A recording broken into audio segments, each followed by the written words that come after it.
প্রিয় সাকিবিয়ান ভাইরা বোনেরা, ভাবতে পারছো ঠিক আগামীকাল এই সময় সোশ্যাল মিডিয়া জুড়ে কি চলবে, কি হতে চলেছে? সত্যি বলছি, একটা মুহূর্ত আর অপেক্ষা করতে পারছি না।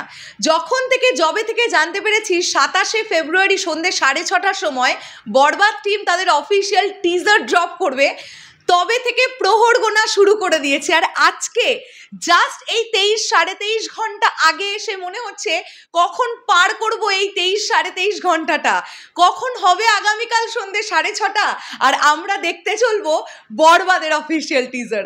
হ্যালো আমার সাকিবিয়ান ভাইরা বোনেরা, চলে এলাম আরও একটা নতুন ভিডিও নিয়ে। সকলকে জানাচ্ছি শুভ সন্ধ্যা। আশা করছি তোমরা সবাই খুব ভালো আছো। আমি জানি তোমরাও সকলে এতটাই এক্সাইটেড বরবাদের টিজার দেখবে বলে। দুই বাংলায় এই প্রথমবার এমনটা আঁচ করা যাচ্ছে যে এমন ভায়োলেন্স, এমন ব্রুটালিটি আমরা কোনো সিনেমায় দেখতে চলেছি, যে সিনেমাটার নাম হচ্ছে বরবাদ। এবং এই সিনেমাটা যে বাজেট দিয়ে নির্মাণ হয়েছে, আমার মনে হয় বাংলাদেশে মোটামুটি 7 থেকে 8টা ফিল্ম চোখ বন্ধ করে তৈরি হয়ে যাবে এই বাজেটে। বরবাদের একটা সিনেমার যা বাজেট। তো প্রডিউসার কিন্তু কোনো রকমের কোনো কার্পণ্যতা করেননি। মেহেদী হাসান হৃদয় ভাইয়া ঠিক যেমনভাবে ছবিটাকে এক্সিকিউট করতে চেয়েছিলেন, প্রডিউসার কিন্তু তাতে সাথ দিয়েছেন। এখন এটাই দেখবার যে মেহেদী হাসান হৃদয় তিনি কীভাবে বানিয়েছেন বরবাদটা, কেমন ফাইনাল আউটপুটটা কেমন এলো, তার একটা ঝলক বা তার একটা কি বলবো, একটা উদাহরণ আমরা আগামীকাল টিজারের মারফত পেয়ে যাব। অবশ্যই মাথায় রাখতে হবে কিছু ইম্পর্টেন্ট দিক। প্রথমত রিয়েল এনার্জি প্রোডাকশন হাউস কিন্তু একদম নতুন একটি চ্যানেল। তাদের তরফ থেকে টিজার আসবে। শাকিব খান, মেগাস্টার শাকিব খানের ফেসবুক পেজ থেকে আসবে, এসকে ফিল্মস থেকে আসবে, এমনটাও শুনতে পাওয়া যাচ্ছে। তো এই 3টে জায়গার, শাকিব ভাইয়ার পেজের কথা আমি বলছি না, কেন ওটা তো হুড় করে উঠবে, ওটাতেই সবচাইতে বেশি ভিউজ হবে। এছাড়া ডিরেক্টর মেহেদী হাসান হৃদয় ভাইয়ার তরফ থেকে আসবে টিজার, তার পেজের তরফ থেকে। আমি আশা রাখবো নায়িকা ইধিকা পল তিনি শেয়ার করবেন, মিশা সওদাগর তিনি শেয়ার করবেন। দেখা যাক প্রচুর চারিদিক থেকে কিন্তু শেয়ার হবে টিজারটা। সর্বাধিক ভিউজ হবে শাকিব খান এই ফেসবুক পেজ থেকে, সেটাও আমরা জানি। কিন্তু আমাদের একটা জিনিস মাথায় রাখতে হবে, রিয়েল এনার্জি প্রোডাকশন হাউস কিন্তু একদম নতুন প্রযোজনা সংস্থা, তাই তারাও যাতে ভালোভাবে রিচ পায়, তাই তোমরা কিন্তু টিজারটা রিয়েল এনার্জি প্রোডাকশন থেকেও দেখবার চেষ্টা করো। অবশ্যই এটা আমরা মাথায় রাখি, হ্যাঁ। কেননা আজকে যদি বরবাদ ব্লকবাস্টার হয়, তাহলে কিন্তু রিয়েল এনার্জি প্রোডাকশন হাউস এরকম বড় বাজেটের আরও ফিল্ম তৈরি করবে, তারা কিন্তু আরও এগিয়ে আসবে। এই ব্যাপারটা তো বাংলা ইন্ডাস্ট্রির পক্ষে খুব ভালো একটা দিক, তাই না? এটা মাথায় রাখতে হবে। আর একটা খুব ইম্পর্টেন্ট দিক, সেটা হচ্ছে ফেসবুকে তো নিমেষের মধ্যে ট্রেন্ডে উঠে যাবে, এটা নিয়ে কোনো চাপ নেই। বরবাদ পপুলার নাও হবে, বরবাদ টিজার পপুলার নাও হবে, শাকিব খান পপুলার নাও হবে, মেহেদী হাসান হৃদয় পপুলার নাও হয়ে যেতে পারে।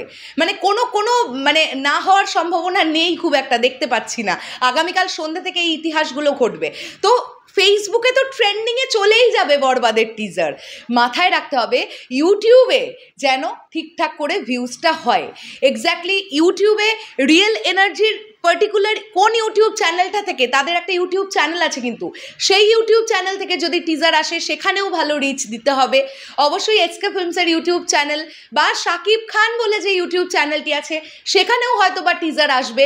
মোট কথা, যে প্ল্যাটফর্মসগুলোতে কালকে টিজার আসবে সব জায়গাতে কিন্তু ভিউজের বন্যা দিতে হবে, এটা অবশ্যই মাথায় রাখতে হবে। এবং ইউটিউবে যখন টিজার আসবে, ইউটিউবেও যাতে ট্রেন্ডে ওঠে বরবাদের টিজার, সেই দিকটাও কোথাও গিয়ে কিন্তু আমাদের মাথায় রাখতে হবে। আসলে আগামীকাল আমরা বরবাদের টিজার পেতে যাচ্ছি, সেই অর্থে বরবাদ টিমের তরফ থেকে প্রথম অফিসিয়াল ভিডিও কন্টেন্ট আসতে যাচ্ছে আমাদের জন্য।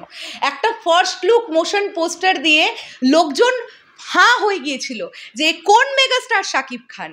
টিজার যদি ভালোভাবে প্রেজেন্ট হয়, আমার এটা বিশ্বাস যে শুধু দুই বাংলা মিলিয়ে নয়, গোটা বিশ্বে আলোচিত হবে বরবাদের টিজার। গোটা বিশ্ব কথা বলবে বরবাদের টিজার নিয়ে। আমরা এতদিন বলতাম না যে সাউথ ইন্ডিয়ান ছবিগুলোকে দেখো তারা কীরকম তৈরি করছে, বলিউডের দিকে তাকাও তারা কি তৈরি করছে, হলিউডের দিকে তাকাও তারা কি তৈরি করছে। আমার মনে হয় বরবাদ এমন একটা সিনেমা হবে যেখান থেকে আমরা এটা কোথাও গিয়ে বাংলা ভাষাভাষী মানুষেরা গর্ব করে বলতে পারবো, প্রাউড ফিল করে বলতে পারবো যে হ্যাঁ, আমাদের বাংলা ভাষার সিনেমাও কিন্তু করতে পারে। তার জন্য একটা বাজেট দরকার হয়, আর যে বাজেটটা কিন্তু রিয়েল এনার্জি প্রোডাকশন দিয়েছে এটা কিন্তু মানতে হবে, এটা কোথাও গিয়ে আমরা ভুলে গেলে চলবে না কিন্তু। যাই হোক, শেষ করলাম ভিডিওটা। আগামীকাল সন্ধ্যে 6:30 টাইমটার জন্য তোমরা কারা কারা ভীষণ অপেক্ষা করছো সেটা কমেন্ট করে জানাও। আর আরেকটা চলে যাওয়ার আগে মোস্ট ইম্পর্টেন্ট কথা, কেউ not a single person teaser download করে আপলোড করবে না প্লিজ। এটা কিন্তু রিয়েল এনার্জি প্রোডাকশনের তরফ থেকে একটা স্ট্রিক্টলি বারণ, তাদের স্টেটমেন্টও চলে এসেছিল যে আপলোড করা যাবে না। তোমরা সবাই মেন যে জায়গা থেকে টিজারটা আসবে সেখান থেকে শেয়ার করো, কেউ ডাউনলোড করে আপলোড করো না প্লিজ। রিয়াকশন করা আলাদা জিনিস, আর ডাউনলোড করে আপলোড করে দেওয়াটা আলাদা জিনিস। আর সাকিবিয়ানরা এত আবেগী, তারা ওই পেজটা বাদ বিচার করতে পারে না, যেখান থেকে তারা টিজার দেখছে সেখান থেকেই তারা লাইক করছে, তারা ভিউজ দিচ্ছে, তারা শেয়ার করছে, এই ব্যাপারগুলো চলতে থাকে। আসলে এটা তো আবেগের জায়গা না, কিন্তু আমাদের মাথায় রাখতে হবে অফিসিয়াল জায়গা থেকে যে জায়গা থেকে টিজারগুলো আসবে সেই লিঙ্কগুলোকেই কিন্তু আমরা শেয়ার করব, এটা মাথায় রাখতে হবে। শেষ করলাম ভিডিওটা, টাটা।